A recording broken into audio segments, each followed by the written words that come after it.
할아버지가 돌아가셨을 때 난 그의 배와 랍스터 낚시 면허증을 물려받았다. 이 지역에서 전업업으로 일할 수 있는 면허는 이제 몇 장 남지 않아 매우 귀중한 거였다. 그래서 보통 가문 대대로 물려주거나 대기업이 그걸 사들이거나 법정에서 싸움까지 벌이는 그런 물건이었다. 사실 난 그걸 사용할 생각이 전혀 없었다. 10대 때 이후로 낚시는 거의 하지 않았으니까.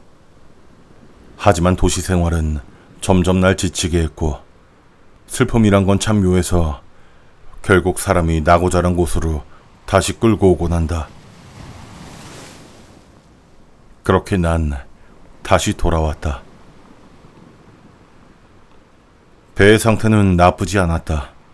그래, 한철 정도는 한번 시도해 볼만 하다고 생각했다. 그러던 중 할아버지의 서류를 정리하다가 무언가 다른 면허증 하나를 발견했다.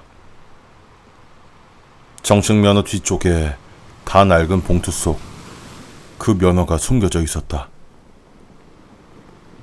면허증의 상단엔 이렇게 쓰여 있었다. 특수허가 M등급. 솔직히 우스워 보였다. 그 면허증은 아주 오래되고 다른 양피지였다. 해골에 나선형 문양이 새겨진 기이한 상징도 찍혀 있었다. 그 아래엔 할아버지 필체로 짧은 메모가 적혀 있었다. 유효함, 먹이를 주든가 싸우든가. 난 농담이라고 생각했다. 하지만 그걸 데이브한테 보여준 순간부터 생각이 바뀌었다. 데이브는 이곳의 오랜 어부다. GPS가 없던 시절부터 고기를 잡았고 한쪽 손가락 3개가 잘려나갔다. 커피에 럼을 섞어 마시고 늘 바다가 우릴 지켜보고 있다고 믿는 사람이었다. 그가 M등급의 면허증을 봤을 땐 얼굴에서 핏기가 싹 사라졌다. 이거 어디서 났어? 우리 할아버지 서랍에서. 그는 한참을 아무 말 없이 앉아있다가 어렵게 입을 열었다. 이건 랍스터 낚시 면허가 아니야. 이건 놈들을 위한 거지. 그는 농담을 하지 않았다. 단 한 번도 웃지 않았지. 대신 그 면허는 전쟁 시절 발급된 것으로 자연스럽지 않은 것들로부터 바다를 깨끗이 유지하라는 특명을 받은 일부 어부에게만 주어진다고 했다. 바다에도 이 세상 그 어디에도 존재하면 안 되는 것들. 데이브는 이걸 괴물 면허라고 불렀다. 일단 그 면허를 소지한 이상 바다를 지키는 건 그 사람의 몫이라고 했다. 블루리지 심해에서 이상한 것을 발견하면 누구에게도 도움을 청하지 않고 혼자 해결해야 한다고. 왜냐하면 면허가 있는 내가 하지 않으면 아무도 하지 않을 테니까. 그렇게 말하면서 그는 손가락 없는 자신의 손을 들어 보였다. 난 이렇게 돌아왔지. 내 동생은 운이 없었지만. 당연히 처음엔 믿지 않았다. 하지만 그날 밤 나는 블루리지 해역으로 배를 몰고 나가고 있었다. 덫을 점검하러 나간다고 나 자신을 속였지만 난 덫을 놓진 않았다. 그저 주머니에 M등급 면허증을 챙겨놓고서 출발한 것이다.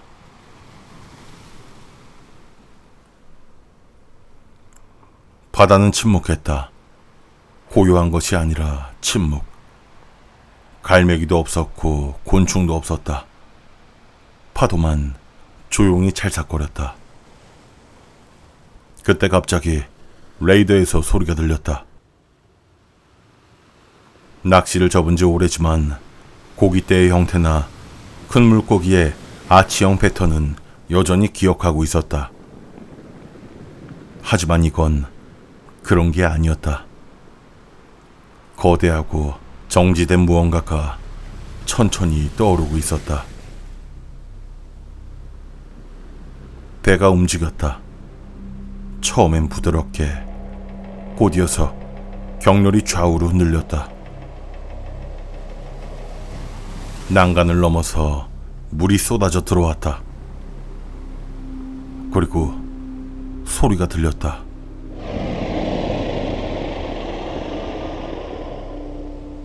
바닷속 깊은 곳에서 울려오는 낮은 신음소리. 쇠가 비틀리는 것 같은 무언가가 깊은 잠에서 깨어나는 그런 소리였다. 사람 크기만한 집게발 하나가 갑자기 배를 덮치면서 난간을 찢어버렸다. 난 넘어져서 조종 레버에 머리를 부딪혔다. 겨우 몸을 일으키려고 했을 때 그놈이 갑판 위로 올라왔다. 몸통은 곤충처럼 길고 마디가 나 있었지만 피부는 심해생물처럼 미끈하고 젖어 있었다. 다리는 끝이 개처럼 날카로운 집게였다. 머린 형언할 수 없이 뒤틀려 있었고 너무나 많은 눈들이 전부 나를 노려보고 있었다. 그놈이 나를 향해 달려들었다. 난 가까이 있던 갈고리를 집어들어서 놈의 옆구리에 찔러 넣었다. 놈은 비명을 지르며 날 갑판 반대편으로 내던졌다. 난 조타실 계단에 세게 부딪혔고 갈비뼈가 부러지는 것이 느껴졌다. 다리에선 피가 흐르고 갈비뼈가 부러진 채 숨이 막혀왔다. 괴물은 이미 내가 졌다는 걸 알기라도 하듯 천천히 여유롭게 다가왔다. 난 뭐라도 잡으려고 손을 뻗었다. 공구, 칼, 로프, 아무거나. 근데 손에 닿은 건 플라스틱이었고 자세히 보니 그건 플레어건이었다. 생각할 틈도 없었다. 난 놈의 가슴 중앙을 겨냥하고 방아쇠를 당겼다. 조명탄이 놈의 몸속에서 축축한 소리를 내며 터졌다. 끔찍한 비명과 함께 괴물은 갑판을 내려치며 바다로 몸을 던졌다. 농이 사라지자 갑판에는 커다란 균열이 남았다. 난 그 자리에 오랫동안 쓰러져 있었다. 피를 흘리며 몸을 떨며 혼자서. 해가 떠오를 때쯤 겨우 부두로 돌아왔다. 배에서 내려 그대로 쓰러졌다. 누군가 구급차를 불렀고 난 보트 사고라고 둘러댔다. 그들은 별다른 질문을 하지 않았다. 난 병원에서 하룻밤을 보내면서 치료를 받았다. 갈비뼈 골절, 허벅지에 깊은 상처, 가벼운 뇌진탕.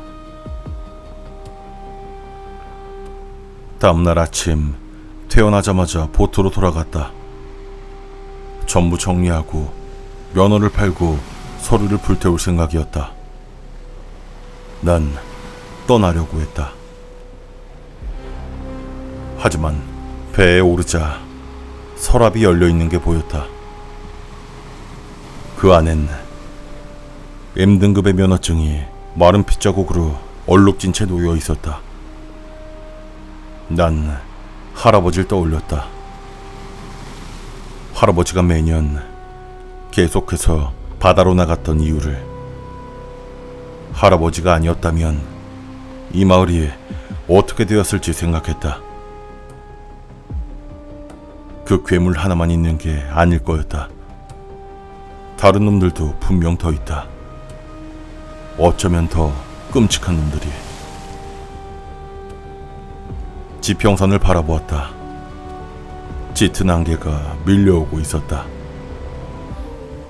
난 서랍을 잠그고 마체테를 집어들었고 조명탄 총을 재장전하고 배에 연료를 채웠다. 그 누구도 이 바다를 지키지 않는다면 이제부터 내가 지킬 수밖에 없다.